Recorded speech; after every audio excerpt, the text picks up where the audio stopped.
This leader did not die fighting in a war. He fell apart even before the fighting started. The year is 2011, and the place is Libya. One man had ruled this land for 42 long years. He called himself the brother leader. He was not a president, and he was not a king.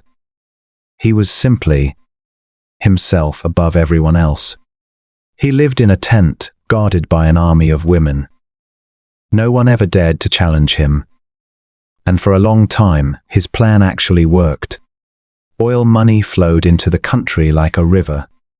Every family got a free home to live in. Healthcare was free, and so was education. He even gave out guns to teachers and farmers.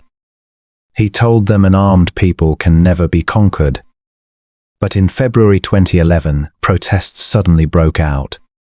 They started small, but then whole cities began to fall. His own generals turned their backs and fled. His diplomats abandoned him one after another. Even his pilots refused to bomb their own people. They ejected over the sea instead of following orders. In just a few weeks, half the country turned against him. He begged for loyalty and promised piles of money. He threatened war and sent his troops east.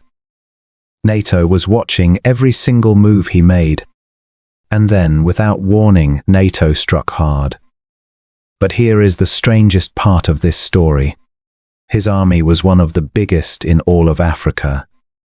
Yet it barely even tried to fight back. His pilots never took to the sky. His anti-aircraft guns stayed completely silent. Tanks were left abandoned right on the highways. It felt like the war was already lost before it began. In just 8 months, it was all over.